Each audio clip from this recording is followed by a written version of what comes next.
Hello and welcome to the wonderful world of economics. Yes, friend. Today we are going to discuss a very important topic from supply analysis, that is, what are the factors affecting supply in the economy.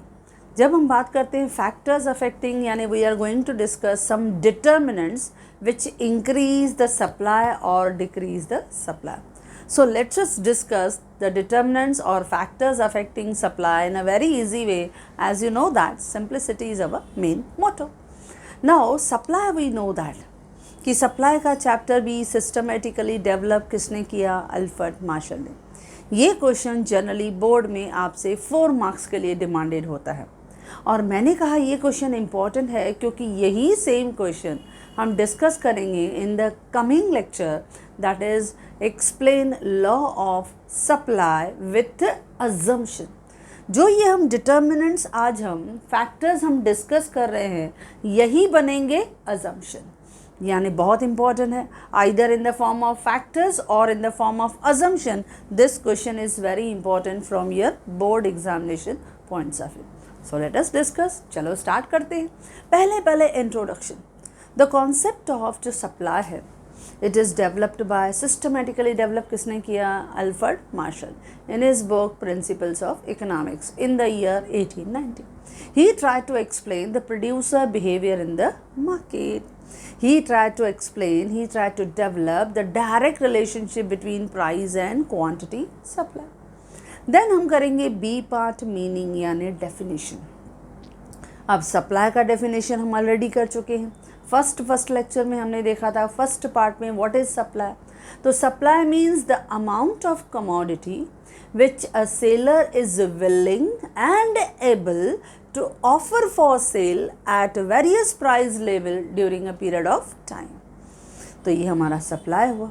अब आते हैं main question, that is various factors और the determinants affect supply. ये वो factors हैं जो हम discuss करेंगे जिसकी वजह से आइदर सप्लाई इंक्रीज होती है या सप्लाई कम होती है. तो हम डिस्कस करने वाले हैं इन ऑल टोटल 16 फैक्टर्स, लेकिन आपको एग्ज़ाम में लिखना है एनी 7 to 8, यानी हमें सिर्फ लिखना है 50%, लेकिन हम डिस्कस ज़्यादा करेंगे and all the points are in the same way I had provided in my notes also. यानी मैंने अपने वेबसाइट में जो हैंड रिटन नोट्स आपको प्रोवाइड किया है उसमें ये सब पॉइंट्स आपको इन अ वेरी इजी वे आपको एक्सप्लेनेशन दिया हुआ. तो चलो डिस्कस करते हैं वन बाय वन, जो बहुत ईजी है, जो मार्शल ने हमें एक्सप्लेन किया है कि किस तरह से डिफरेंट फैक्टर्स जो हैं वो सप्लाई को आइदर इंक्रीज़ करते हैं या सप्लाई को डिक्रीज़ करते हैं. सबसे पावरफुल फैक्टर रहता है प्राइस ऑफ कमोडिटी. नंबर 1 है price of a commodity. Now जो प्राइस ऑफ कमोडिटी है it is the sole important factor which greatly influence the supply in the market. क्योंकि प्रोड्यूसर ज़्यादातर किससे इन्फ्लुएंस रहता है? सप्लाई से, प्राइस से. नाउ व्हेन प्राइस जब वो मार्केट में देखता है it is rising in the market, he will try to supply more and more goods and services. क्योंकि प्राइस इम्पॉर्टेंट एक अकेला फैक्टर है जिससे we can say that 80 to 90% supply उसी से ही अफेक्ट हो जाती है. अब जब प्राइस बढ़ती है तो सप्लायर को क्या लगता है? I have to supply more, यानी he is ready to supply more goods and services at higher price, and at low price he is ready to offer less amount of goods and services. तो price से उसका direct relation है, ये हम सीख चुके हैं. वी ऑलरेडी अंडरस्टूड कि there is direct relationship between price and supply. When price is high, producer is ready to supply more and more goods. When price is falling, producer is ready to supply less goods and services. तो पहला price of the commodity, जिसकी वजह से एक producer decision लेता है कि मुझे सप्लाई ज़्यादा करनी है if the price is higher, और मुझे कम सप्लाई करनी है if the price is falling. Clear friends? यानी प्राइस और सप्लाई के बीच में कौन सा रिलेशनशिप है? Direct. Okay. Second, price of other substitute.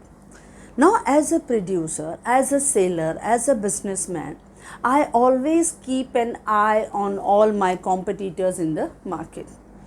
Because मेरे सामने जो भी competitors हैं I will keep keen eye on that. keep watch on them. Why? Because I am monitoring the price of close substitute. क्योंकि जो close substitute होते हैं वो कस्टमर को कॉम्पिटिटिव डिमांड देते हैं, ये हम पढ़ चुके हैं, ये मार्शल ने हमें ऑलरेडी समझाया है। तो जब कॉम्पिटिटिव गुड्स होते हैं जो क्लोज सब्सटीट्यूट हैं, अगर उनके प्राइस में कुछ भी चेंज आया तो producer will change the supply according to that. वो उसी तरह से अपनी सप्लाई भी चेंज कर देगा। अगर उसे लगता है कि जो कॉम्पिटिटर है उसने अगर कोई ऑफ़र दिया है, सपोज़ ऐसा होता है जो क्लोज सब्सटीट्यूट है उसमें अगर आपके कॉम्पिटिटर ने, आपके राइवल फर्म ने कोई भी ऑफ़र दिया है, प्राइस को फॉल किया है, तो as a businessman what I have to do? I have to also provide some offer, some discount, some gift to my customer to attract my customer, and I will try to supply more. मुझे भी ज़्यादा supply करना पड़ेगा, यानी I have to keep the watch on my competitor, on my substitute. मुझे substitute के price को भी वॉच करना है। जैसे से for example Lux and Dove is there, अगर डव की प्राइस कम हो गई तो as a manufacturer of Lux what I have to do? I have to also reduce the price and supply more. क्योंकि डव ने लो प्राइस पे ज़्यादा क्वांटिटी सप्लाई किया है तो मुझे भी तो ऐसा रिएक्ट करना है, मुझे भी वैसा रिस्पॉन्ड करना है, तो ये फ़र्क पड़ता है। जब क्लोज सब्सटीट्यूट होते हैं कि इधर पेप्सी है, इधर कोको कोला है, अब दोनों आमने सामने जो हैं वो अपने प्रोडक्ट को हमेशा एडवर्टाइजमेंट के थ्रू कस्टमर को अट्रैक्ट कर रहे हैं। अगर वो बता रहा है कि within 50 rupees I am supplying the 1.5 litre of cold drink, तो सामने फिर कॉम्पिटिटर भी क्या करेगा? He will also try to reduce the price and try to supply more. तो ये क्लोज सब्सटीट्यूट में हमेशा रहता है जो ऑलवेज प्रोड्यूसर के सप्लाई को अफेक्ट करता है। जब भी गुड्स क्लोज सब्सटीट्यूट होते हैं तो as a producer, as a businessman, I always monitor, I always keep an eye. मैं हमेशा देखता रहूँगा सामने वाले बिजनेसमैन क्या प्राइस फॉलो करता है, and according to that I will also follow that tendency and try to supply more and more goods. क्योंकि मैं चाहूँगा मेरा कस्टमर वापस नहीं जाना चाहिए without taking my product. I will always try to capture more and more customers. तो इसके लिए हमेशा price of other substitute will also greatly affect on the supply, वो सप्लाई पे अफेक्ट होता है। नेक्स्ट होता है कॉस्ट ऑफ प्रोडक्शन।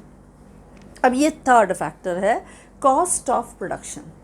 ना ये जो कॉस्ट ऑफ प्रोडक्शन है ये भी सप्लाई पे अफेक्ट करती है।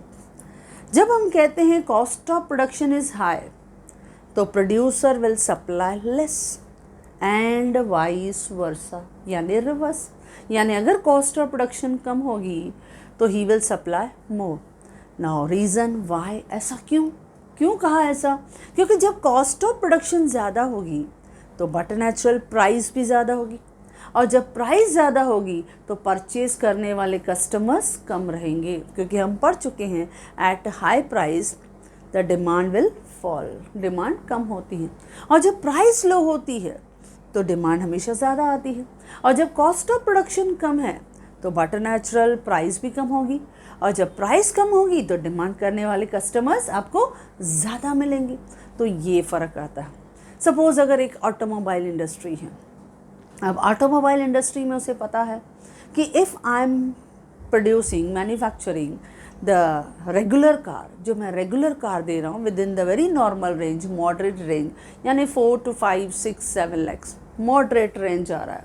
अगर इस मॉडरेट रेंज में I am manufacturing a car अगर मैं कर रहा हूँ क्योंकि कॉस्ट ऑफ प्रोडक्शन कम है, तो यहाँ से डिमांड ज़्यादा आएगी, I will be able to supply more, मैं ज़्यादा सप्लाई करूँगा। लेकिन अगर कॉस्ट ऑफ प्रोडक्शन हाई है, जैसे हम देखते हैं ब्रांडेड जो ऑटोमोबाइल्स रहते हैं, जैसे मर्सिडीज़ है, BMW है, ऑडी है, ऐसे केसेस में हम क्या देखते हैं, cost of production is very high, क्योंकि इनकी क्वालिटी जो रहती है it's very high, superior quality रहती है। तो ऐसे केसेस में जब prices is more than crore, अगर 1 करोड़ से ज़्यादा है तो उन्हें परचेज़ करने वाले जो रिच पीपल है, रिच पॉपुलेशन है, रिच परसेंटेज ऑफ कंज्यूमर्स हैं, दे आर वेरी लेस। क्योंकि कॉस्ट ऑफ प्रोडक्शन ज़्यादा है तो प्राइस ज़्यादा है, तो उन्हें परचेज़ करने वाले लोग कम हैं। तो हमेशा ऐसा होता है, जब कॉस्ट ऑफ प्रोडक्शन ज़्यादा होगा तो बट नेचुरल प्राइस ज़्यादा होगा, तो प्रोड्यूसर और seller will able to supply less, वो कम सप्लाई करेगा, क्योंकि वो ज़्यादा प्रोड्यूस करके अपने लिए लॉस क्रिएट नहीं करेगा। उसे मालूम है कि when cost of production high है, अगर सपोज मैं एलईडी टीवी को मैन्युफैक्चर कर रहा हूँ and it is costing 1.5 lakh, अगर वो 1.5 लाख के करीब अगर एक टीवी आ रही है, तो उसे परचेस करने वाले लिमिटेड रिच पीपल रहेंगे जो अपने मास्टर रूम में इस तरह की एलईडी टीवीज़ को पसंद करेंगे। लेकिन रेगुलर कंज्यूमर जो रहेगा वो 20, 25, 30, 35 हज़ार में हमेशा परचेस करना पसंद करेगा। तो वो रेगुलर रेंज है, रेगुलर रेंज की सप्लाई ज़्यादा होती है। लेकिन जो एक्स्ट्रा ऑर्डिनरी है, जो जिसमें आपकी कॉस्ट ऑफ प्रोडक्शन ज़्यादा है, ऑलवेज उसकी सप्लाई विल बी लेस।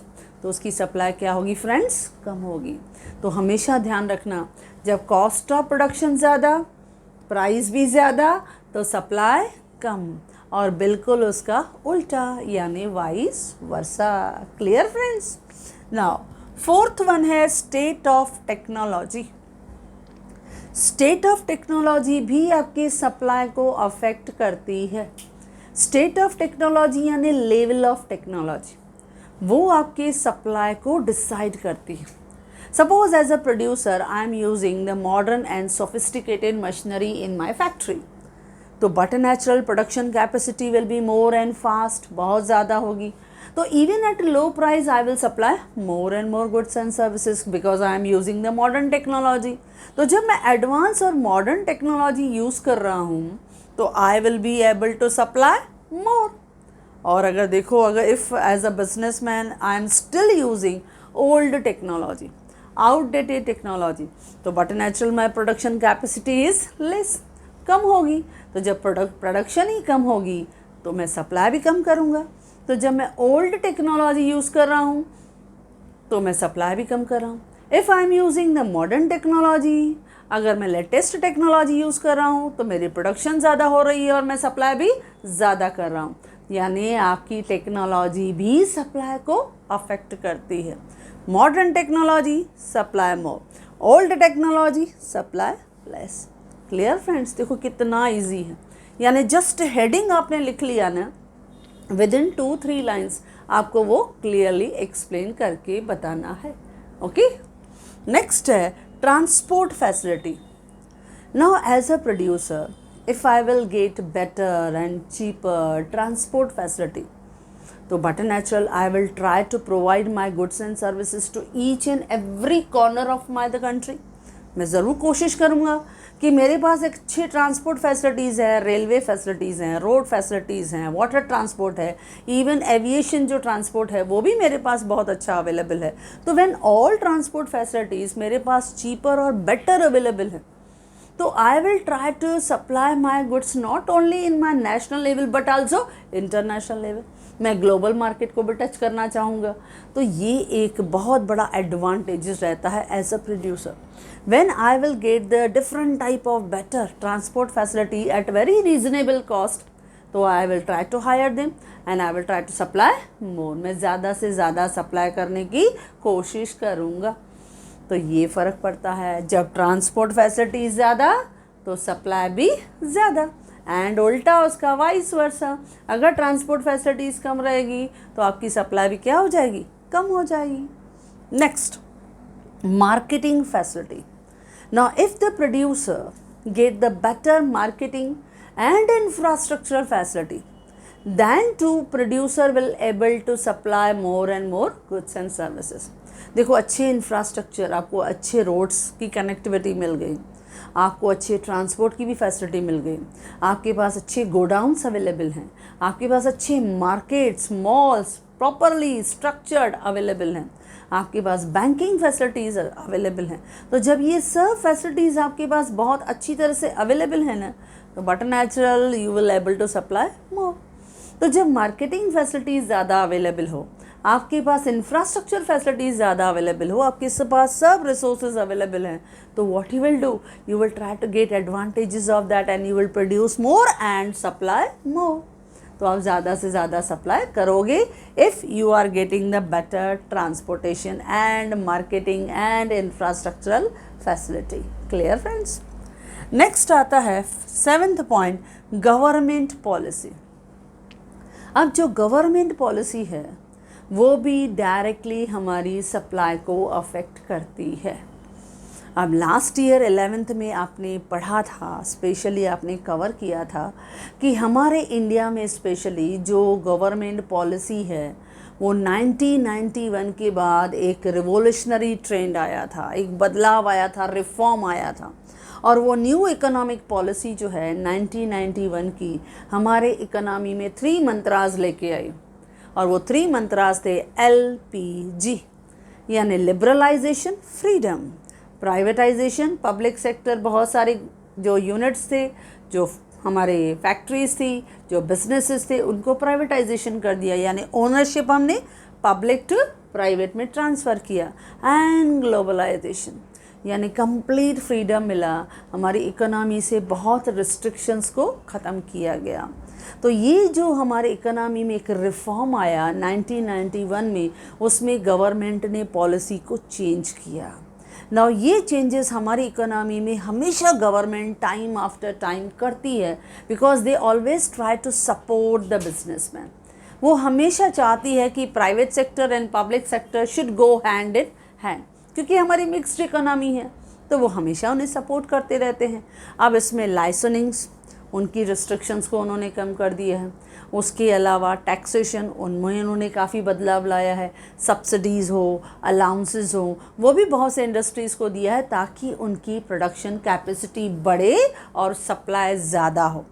यानी सप्लाई को बढ़ाने में गवर्नमेंट की पॉलिसी भी ज़्यादा यूज़फुल है, क्योंकि गवर्नमेंट अगर हमको सपोर्ट करती है, हेल्प करती है, टैक्सेशंस कम हो जाते हैं, गवर्नमेंट सब्सिडीज़ ज़्यादा देती है, अलाउंसेस ज़्यादा देती है, लाइसेंस के लिए प्रेशर नहीं है। First you start your business and after successful you can go for the certificate of incorporation. तो ये सब बदलाव हुए हैं, हमारी गवर्नमेंट पॉलिसीज़ बहुत चेंज हुई हैं। और स्पेशली उसमें भी अगर हम लोग फंड्स, अगर फॉरेन की टेक्नोलॉजी लेना चाहें, वो भी इजी कर दिया है, क्योंकि फॉरेन डायरेक्ट इन्वेस्टमेंट जो है वो आफ्टर 1991 के बाद हमने पढ़ा था, बहुत बदलाव आया है। सो मेनी रिस्ट्रिक्शंस वर रिमूव्ड, ख़त्म कर दिया है।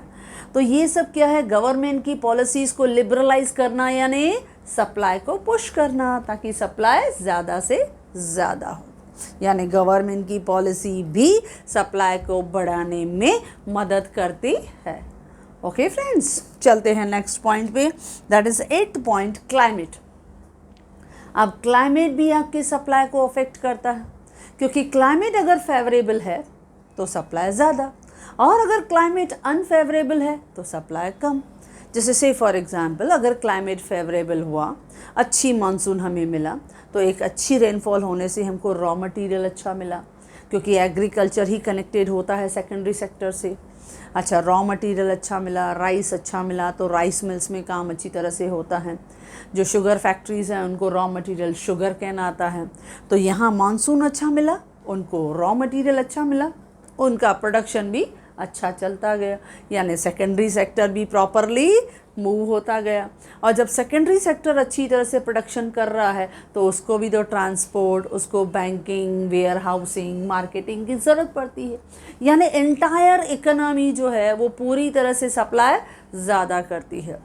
तो जब भी क्लाइमेट फेवरेबल होता है, सप्लाई ज़्यादा। अगर क्लाइमेट अनफेवरेबल हुआ, कि सपोज़ कभी ऐसा हुआ कि फ्लड आया, ड्राउट हो गया, अर्थक्वेक हुआ, लैंडस्लाइड हुआ, साइक्लोन हुआ, जैसे आप हमेशा देखते हो, अगर कुछ प्रॉब्लम ऐसा हुआ तो क्या होता है, सप्लाई हमारी अफेक्टेड हो जाती है। It will be reduce for a some specific period of time, जब तक हम उस प्रॉब्लम में से ओवरकम करें। Till then supply will be always affected. तो climate also affect on the supply. Climate favourable है, समझ जाओ फ्रेंड्स, अगर क्लाइमेट फेवरेबल है तो रॉ मटेरियल ज़्यादा होगा, प्रोडक्शन ज़्यादा होगा, सप्लाई भी ज़्यादा होगा, एंड वाइस वर्सा।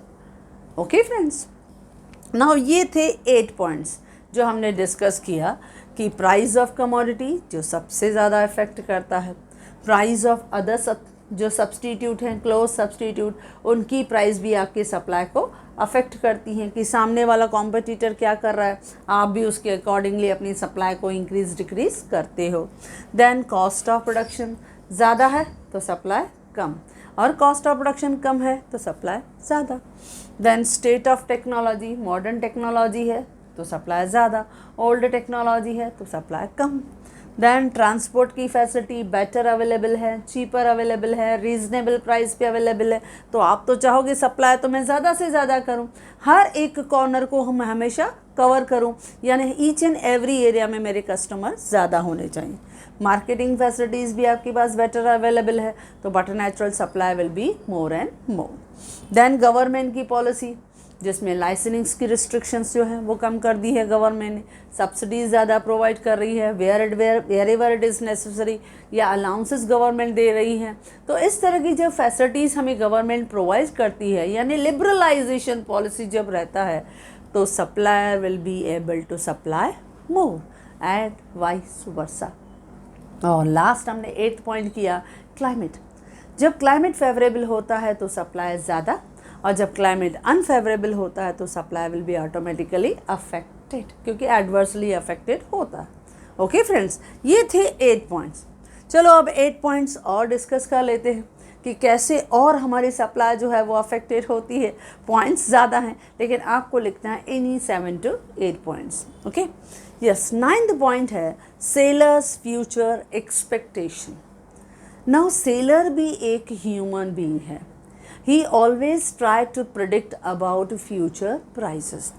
अगर सेलर को लगता है कि in near future price of my commodities will rise, तो क्या करेगा?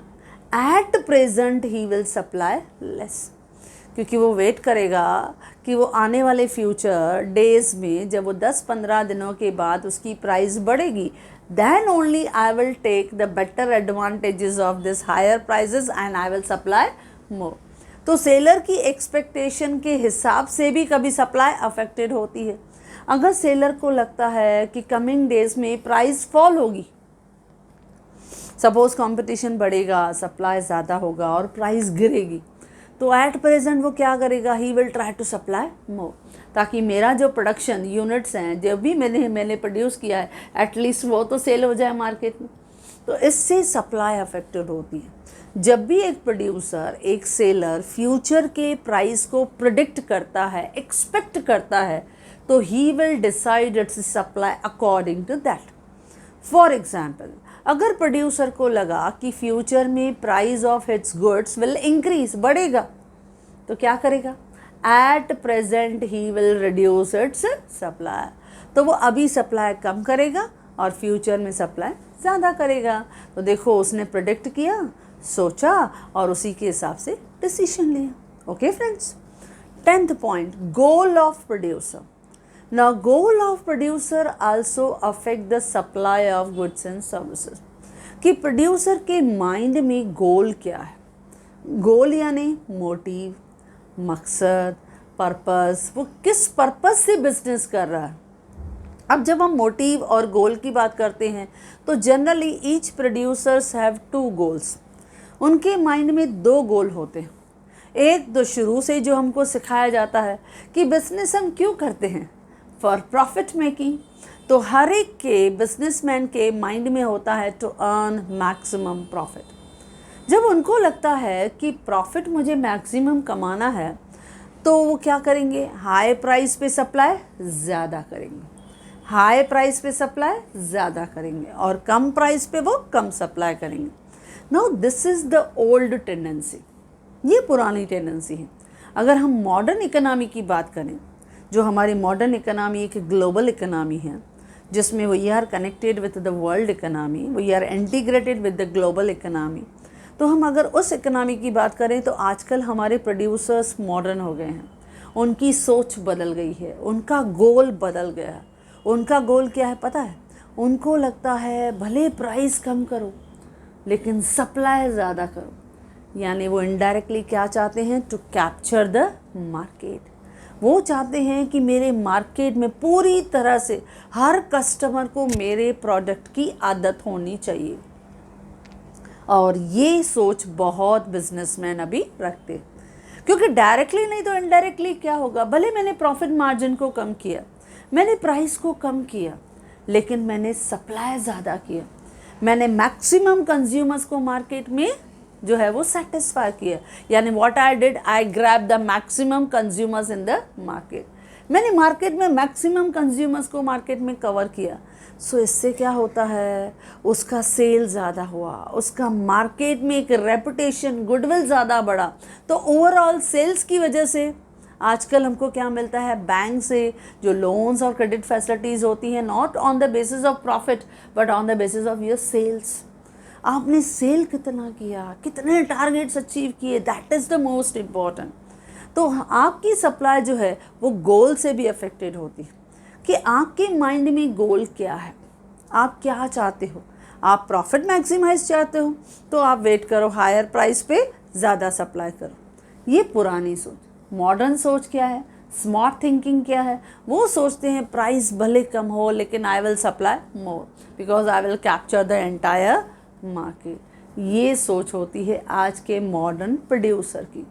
तो जो गोल होगा प्रोड्यूसर के माइंड में, according to that they will react. Clear friends? Next है 11th point, self consumption. Now, self-consumption is also one of the important factor which determine or affect the supply. Now, ये self-consumption क्यों हमने कहा, क्योंकि each and every producer is also a consumer. जो producer है वो consumer भी है, खाली प्रोड्यूस थोड़ा ही करेगा, वो भी तो कंज्यूम करेगा। तो जब वो कंज्यूमर भी है तो but natural he will try to keep aside some quantity for self consumption. वो कुछ क्वांटिटी को साइड करके रखेगा अपने सेल्फ कंजम्पशन के लिए। Now the point is, if he require more for self consumption, अगर प्रोड्यूसर को अपने लिए ज़्यादा चाहिए तो he will supply less, and vice versa. If the producer needs less for his self consumption, उसको अपने लिए ज़्यादा नहीं चाहिए, तो what he will do, he will supply more goods and services. Say for example, अगर हम एग्जाम्पल लेते हैं कि सपोज रेमंड शोरूम है, उसमें वो बहुत सारे प्रोडक्ट्स जो हैं, जो आपको मालूम है मेन डिज़ाइनर्स वो हमेशा बनाता रहता है, शर्ट्स हो या ट्राउज़र्स हो, वो हमेशा फॉर्मल वेयर इनफॉर्मल वेयर देता ही रहता है। नाउ अब वो प्रोड्यूसर है, सपोज़ अभी उसके घर में कोई मैरिज का फेस्टिवल फंक्शन है, अब वहाँ पे he will become a consumer. Now what he will do, he will try to keep aside some different designer pieces for his family first. वो चाहेगा कि हमारे फैमिली के जो रिलेटिव्स हैं, फैमिली मेम्बर्स हैं, पहले अलग अलग मैरिज पर्पस के लिए या डिफरेंट फंक्शंस के लिए जो भी उनको चाहिए वो साइड करके रखें, यानी सेल्फ कंजम्पशन के लिए उसने साइड करके रखा। जो भी नए नए डिज़ाइनर पीस आए थे उन्होंने साइड करके रखा, यानी सेल्फ कंजम्पशन के लिए ज़्यादा साइड किया तो सप्लाई क्या किया, कम, क्योंकि पहले तो अपने घर का फंक्शन है, हमें अपने लिए चाहिए। या से फॉर एग्ज़ाम्पल हम सिंपल और एग्ज़ाम्पल लेते हैं, जैसे फार्मर है। अब फार्मर क्या करता है, फूड ग्रेन ग्रो करता है। अब जब किसान एक अनाज उगाता है, अब किसान की फैमिली अगर न्यूक्लियर फैमिली है यानी एक स्मॉल फैमिली है, तो उसको अपने लिए कम चाहिए। Suppose he has grown 100 quintals of rice, अब उसको अपने लिए कम चाहिए तो उसने क्या किया, सपोज 5 क्विंटल साइड करके रखा कि पूरे साल में उससे ज़्यादा मुझे नहीं चाहिए। बाकी 95 क्विंटल्स को उसने क्या किया, मार्केट में सेल कर दिया। लेकिन अगर सपोज़ उसकी लार्ज फैमिली है, उसकी जॉइंट फैमिली है, अब उसको लगता है कि 20 क्विंटल तो मेरे को खुद को चाहिए, तो क्या करेगा, पहले वो 20 क्विंटल्स ऑफ राइस को कीप असाइड करके रखेगा फॉर सेल्फ कंजम्पशन, बाकी 80 क्विंटल्स को वो मार्केट में सेल करने के लिए लेके जाएगा। यानी प्रोड्यूसर जब भी सप्लाई डिसाइड करता है तो सेल्फ कंजम्पशन उसको काफ़ी हेल्प करता है, क्योंकि सेल्फ कंजम्पशन के लिए उसको ज़्यादा चाहिए तो ही विल सप्लाई लेस, और अगर सेल्फ कंजम्पशन के लिए ही रिक्वायर लेस तो he will be able to supply more. Simple सा फंडा, self consumption also affect the supplier. Clear my friends? Next है 12th point, export and import. अब export और इम्पोर्ट भी आपके सप्लाई को अफेक्ट करता है। जब हम बात करते हैं एक्सपोर्ट, अब as a producer I am exporting my goods and services to foreign countries, मैं फ़ॉरेन कंट्रीज़ में भेज रही हूँ। मैंने जब गुड्स एक्सपोर्ट किया, बाहर सेल किया, तो but natural in domestic market supply will be less, कम हो जाएगी, क्योंकि मैंने गुड्स क्या किया, एक्सपोर्ट किया। तो डोमेस्टिक मार्केट में सप्लाई क्या हो जाएगी, लेस, कम हो जाएगी। And on the other side if I am importing the raw material, अगर मैं रॉ मटेरियल को इम्पोर्ट कर रहा हूँ, suppose I am importing the technology, I am importing the raw material, तो but natural my supply will be more, क्योंकि I will able to produce more. तो अगर मैं इम्पोर्ट कर रहा हूँ तो मेरी सप्लाई ज़्यादा, और अगर मैं एक्सपोर्ट कर रही हूँ तो मेरा डोमेस्टिक मार्केट में सप्लाई विल बी लेस। तो export and import will also affect the supply. In case of export of goods and services, the supply in domestic market will be get reduced. But in case of import of goods and services, in case of technology or raw material, the supply of goods and services will be increased. कोई भी आप example लिख सकते हो, ज़रूरी नहीं है दोनों लिखो, लेकिन आप इस तरह से बता सकते हो। ओके फ्रेंड्स, नेक्स्ट है 13 point, nature of market. Now nature of market भी आपके सप्लाई को अफेक्ट करता है। नाउ नेचर ऑफ मार्केट अभी हमारा जो नेक्स्ट, क्योंकि जैसे ही our journey of supply analysis will be over, we will start discussing the next chapter that is forms of market. और उस फॉर्म्स ऑफ मार्केट में we will discuss different types of market on the basis of time और locality and competition. तो बहुत सारे different market करेंगे। लेकिन जब हम जनरली नेचर ऑफ मार्केट कहते हैं तो दो कैटेगरी में डिवाइड होते हैं, दो कैटेगरी में। एक तरफ होता है एक कॉम्पिटिटिव मार्केट, जिसे हम परफेक्ट मार्केट कहते हैं, यानी यहाँ पे बहुत सारे सेलर्स हैं, एक अच्छा हेल्दी कंपटीशन चल रहा है, तो जिसको हम कहते हैं कॉम्पिटिटिव मार्केट, या क्या कहते हैं, परफेक्ट मार्केट। जब परफेक्ट मार्केट है, कॉम्पिटिटिव मार्केट हैं, बहुत सारे सेलर्स हैं, तो सप्लाई क्या होगी, ज़्यादा, क्योंकि बहुत सारे सेलर्स हैं तो सप्लाई ज़्यादा। बट इफ़ अगर उस मार्केट में there is only single seller, पढ़ा था हमने मोनोपोली, क्योंकि जब मार्केट में एक ही सिंगल सेलर हो, मोनोपोली हो, तो ऐसे केसेस में एक सिंगल सेलर कितना सप्लाई करेगा, क्या इंटायर इकोनॉमी, इंटायर वर्ल्ड की सप्लाई को वो सेटिस्फाई कर पाएगा? बट नेचुरल नॉट, क्योंकि जहाँ कॉम्पिटिटिव मार्केट है वहाँ सप्लाई ज़्यादा, लेकिन जहाँ मोनोपोली मार्केट है वहाँ supply less. Clear friends? Next है स्केल ऑफ प्रोडक्शन। अब जब हम स्केल ऑफ प्रोडक्शन करते हैं तो there are two scale of production. एक होता है स्मॉल स्केल प्रोडक्शन और दूसरा होता है लार्ज स्केल प्रोडक्शन। अब जब हम कहते हैं कि एक प्रोड्यूसर के पास 4 मशीनरी है, यानी स्मॉल स्केल प्रोडक्शन उसके फैक्ट्री में चल रहा है, तो सप्लाई विल बी लेस। लेकिन सपोज उसके पास 40 मशीनरी है, 40 मशीनरीज आर वर्किंग और उस पर 40 वर्कर्स काम कर रहे हैं, अब ज़्यादा कंटिन्यूस प्रोडक्शन हो रही है, तो वो लार्ज स्केल प्रोडक्शन है। तो लार्ज स्केल प्रोडक्शन में सप्लाई भी क्या हो गई फ्रेंड्स, लार्ज, ज़्यादा हो गई। तो जब स्मॉल स्केल प्रोडक्शन है सप्लाई इज लेस, और जब लार्ज स्केल प्रोडक्शन है तो supply will be always higher, ज़्यादा रहेगी। तो scale of production will also determine your supply, वो आपकी सप्लाई पे अफेक्ट करता है। ओके फ्रेंड्स, नेक्स्ट है अवेलेबिलिटी ऑफ रिसोर्सेस।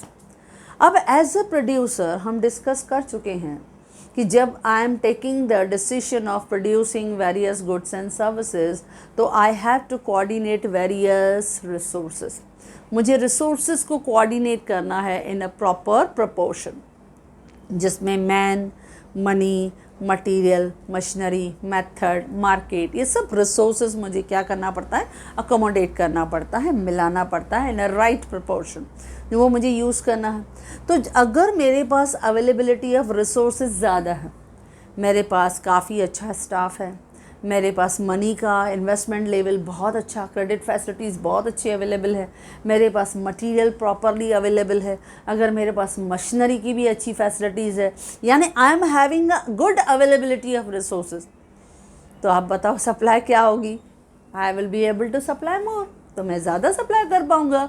क्यों? क्योंकि मेरे पास सब रिसोर्सेज अवेलेबल हैं, जो भी रिसोर्सेज मुझे चाहिए थे, I get it sanction easily from the government, मुझे गवर्नमेंट से सैंक्शन होके मिल गया, मेरे पास अच्छी जो कैपिटल इन्वेस्टमेंट है वो भी अवेलेबल है, मेरे पास स्टाफ भी बहुत अच्छी तरह से अवेलेबल है. So when I am having the availability of all the resources but natural supply will be मोर. तो सप्लाई क्या होगी, ज़्यादा होगी. लेकिन अगर अवेलेबिलिटी ऑफ नेचुरल रिसोर्सेज कम है, जितना मुझे कोल चाहिए, जितना मुझे स्टील चाहिए, जितना मुझे सीमेंट चाहिए, उतना मुझे नहीं मिला, यानी रिसोर्सेज मुझे उतने नहीं मिले, तो but natural supply will be less, कम रहेगी. तो if a producer get better availability of resources, a very good amount of resources availability, तो he will be able to supply more and vice versa. और बिल्कुल उसका उल्टा, यानी अगर उसके पास resources नहीं होंगे, जो हम कहते हैं हमेशा 6 resources विटामिन M से होते हैं, man, money, material, machinery, method, market. ये रिसोर्सेज आपके पास अवेलेबल ज़्यादा है तो आप सप्लाई ज़्यादा करोगे, ये रिसोर्सेज कम अवेलेबल हैं तो आप सप्लाई कम करोगे. Clear, friends? Yes. Now the last but not the least important point, that is time period. अब ये भी हम नेक्स्ट चैप्टर में डिटेल में करने वाले हैं, क्योंकि time period is also decide the supply in the market. अगर प्रोड्यूसर के पास लेस टाइम अवेलेबल है, शॉर्ट पीरियड अगर है, तो सप्लाई नहीं बढ़ सकती. लेकिन अगर प्रोड्यूसर के पास लॉन्ग पीरियड अवेलेबल है, काफ़ी अच्छा टाइम अवेलेबल है, तो in that case he will be able to supply more. जब हम नेक्स्ट चैप्टर में चलेंगे तो हम करेंगे कि मार्केट टाइम पीरियड के हिसाब से क्लासीफाई होता है, और वो 4 मार्केट्स होते हैं. Very short period few weeks के लिए, short period up to 1 year, long period up to 5 year, very long period more than 5 year. तो जैसा जैसा टाइम रहेगा वैसा वैसा प्रोड्यूसर सप्लाई का डिसीजन लेगा. क्योंकि अगर हम जब शॉर्ट पीरियड की बात करते हैं तो very short period and short period में आप ज़्यादा फ्लक्चुएशन, वेरिएबिलिटी नहीं ला पाओगे, क्योंकि उसमें ज़्यादा चेंजेस लाना पॉसिबल नहीं होता है. लेकिन अगर लॉन्ग पीरियड है तो producer will do some necessary changes and he will try to increase the quantity supply, वो बढ़ा सकता है. तो time period is also necessary to decide the supply. तो ये हमने टोटल 16 पॉइंट्स जो हैं वो हमने डिस्कस किया वन बाय वन, कि किस तरह से आपके सप्लाई पे ये फैक्टर्स अफेक्ट होते हैं. जिसमें हमने नेक्स्ट देखा कि एक सेलर का फ्यूचर एक्सपेक्टेशन जो उसकी सप्लाई को डिसाइड करता है, क्योंकि सेलर भी एक ह्यूमन बीइंग है, वो सोचता है, प्रेडिक्ट करता है फ्यूचर प्राइस के बारे में. अगर फ्यूचर प्राइस बढ़ेगी तो he will wait for some time, at present he will reduce the supply and try to supply in future. उसी तरह से गोल ऑफ प्रोड्यूसर, क्या वो प्रॉफिट मैक्सिमाइजेशन चाहता है तो वो हाई प्राइस पे ज़्यादा सप्लाई करेगा. लेकिन अगर वो कैप्चर द मार्केट चाहता है, वो लो प्राइस पे ज़्यादा सप्लाई करेगा, क्योंकि वो गुडविल कमाना चाहता है, सेल्स ज़्यादा चाहता है. सेल्फ कंजम्पशन, क्योंकि अगर प्रोड्यूसर को अपने सेल्फ कंजम्पशन के लिए ज़्यादा चाहिए तो he will be able to supply less and vice versa. Export and import, अगर प्रोड्यूसर एक्सपोर्ट कर रहा है तो डोमेस्टिक मार्केट में सप्लाई लेस, और अगर प्रोड्यूसर इंपोर्ट कर रहा है आइदर रॉ मटेरियल और टेक्नोलॉजी तो he will be able to supply more. The nature of market, अगर परफेक्ट मार्केट है या कॉम्पिटिटिव मार्केट है तो automatically supply will be more. But if there is a monopoly market, the supply will be less. Scale of production, if producer is using the small scale production, supply is less. If producer is using large scale production, supply is more. Availability of resources, अगर producer के पास ज़्यादा resources available हैं, supply will be more and vice versa. And last, time period, आपका time period अगर short है तो supply less, और अगर टाइम पीरियड ज़्यादा है, लॉन्ग पीरियड, तो supply will be more. Yes friend, जिस तरह से ये हमने ऑल 16 पॉइंट को डिस्कस किया, इन the same manner I have provided on my notes which is available on my website, जो सिस्टमेटिकली आपको ईजी लैंग्वेज में आपको सपोर्ट एंड गाइड करेगा. Yes friend, if you like this video, do share, and if you want my handwritten notes, the link is given in the description box. Thank you.